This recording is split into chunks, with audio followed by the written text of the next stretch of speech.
The most under-practiced shot in tennis is the return, so take these 5 tips and transform yours. Hi, Joe from PH Tennis. Let's talk about the return of serve. Much under-practiced, but absolutely vital. Arguably, the second most important shot in tennis, because the first is without question the serve, but the second most could well be the return, and you don't spend enough time practicing it. I know you don't, because barely anyone does. So I'm going to take you through 5 tips to get you in a position where your return can start being a weapon, or at the very least neutralizing first serves. So let's get into my top 5 tips for returning serve. Now, before we get into the 5 fundamental tips, I'm going to assume that there are some basics covered. We want to be low. Nice bent knees, weight on the balls of our feet, ready to move as we would for any tennis shot. I'm also going to assume that your racket is out in front of you, and it is out in front, not out to one side, because if the serve comes quick and you need to get to the other side, you're doomed. You've lost the split second that you might need. So I'm assuming we're low, we're athletic, we're on the balls of our feet, and our racket is in front of us. Right, now on to my 5 fundamental tips for returning serve. The first thing you are going to do when returning serve is to figure out how you like to return serve. So, do you like the ball to be flat? Do you prefer it dropping and ripping it up like Rafa or Medvedev? If you think about Medvedev miles behind the baseline, you need to decide how you prefer to return serve first and then adjust your position accordingly. If you like the ball dropping, there is no point in standing right up on the baseline to return serve, because the chances of it dropping at that point are very, very small. You need to take into account how your opponent is serving and move your position in terms of depth accordingly.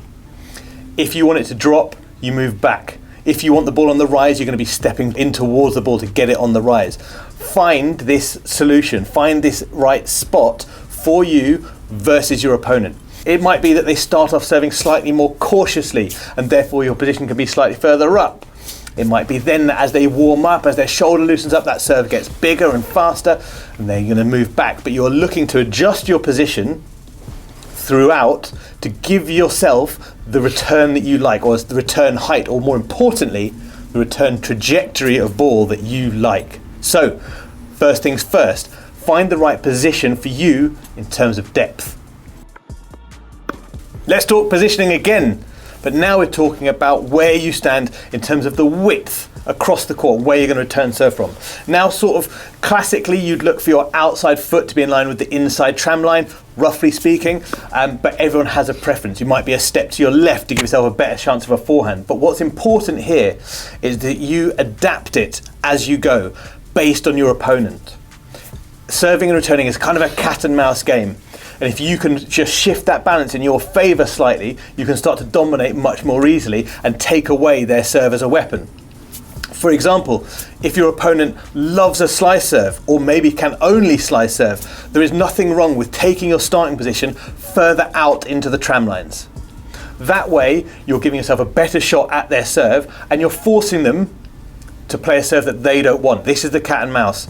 If they're not comfortable or not happy smacking the ball up the tee, then you shift your position and you're forcing them to do it. You're making that the option that they have to take, and therefore you're making them uncomfortable. Again, this might shift on first and second serves, this might shift throughout the match, but start playing that game. Start shifting your position to counter your opponent. Don't just take up the same position and hope for the best. Start messing with them. Start getting inside their head, and you might start making headway into their service games. So if you're now set up with the depth that you like to give yourself the return that you like, and a width that means that you can start getting in your opponent's head and start getting more of the shots that you want, now we need to think about what we are actually doing on the serve. And what I'm going to tell you that is imperative is that you move forward. You're not going to have a lot of time to take a load of steps into the court. I'm not talking about charging down into the court, but it is a step forwards into the shot. You need that body weight, that weight transfer going towards the ball and towards the target area of your shot, so that you can get something behind it, so that you can make solid contact. I like to think of it as standing on the point of a triangle, and the way that you're moving is diagonally along those lines of the triangle towards the ball. So that first step, probably only one step, is to go towards the ball, body weight going forwards along that side of the triangle, cutting off angle as well as getting that weight transfer through the ball. You will see all great returners do this. It is a forwards movement, forwards momentum, no matter how big that serve is. It doesn't matter if they're clapping it at 140 miles an hour at you. You need that weight transfer, you need that body weight just to be able to control it. Unlikely to be taking a big cut at the ball if it's traveling at that sort of speed, but still if you're just blocking or you're chipping it back, that weight transfer is going to give you the stability that you need to make good returns. So always, on every return of serve, get that body weight going forwards towards the ball, towards the target with that one step along that triangle. Now, you are going to pick a sensation. Part of the serve curve, there's some sort of predicting what's going to happen. We've talked about how you can shift your position to sort of give yourself the best opportunity, but there's going to be a level of prediction where it's going to go. But you are going to pick a sensation. So if you know the serve is fast, chances are you are blocking or you are chipping or you are just pushing it back. This is going to help sort of clarify your action. That move forward, that short motion, choosing a sensation that is going to get the maximum output for what you want. It is unlikely to be a big swing on a first serve, but it might be if the first serve is slow. If it's a second serve and you've moved way back because you like it dropping, pick a sensation that is going to work for that. You might like to rip heavy topspin, so let the ball drop and commit to ripping that ball up. And commit to that return, commit to that sensation. If it's fast and you're only happy blocking, then commit to it. Get everything else in place, get solid, get low, get steady, chip that ball back, block it back, but commit to a sensation of how that contact is going to feel for you to get the most out of your returns. Shorten that backswing. Serves usually, not always, but usually are coming at you fast, especially if they're first serves. There is very little to be gained from taking a huge swing and risking your timing being off.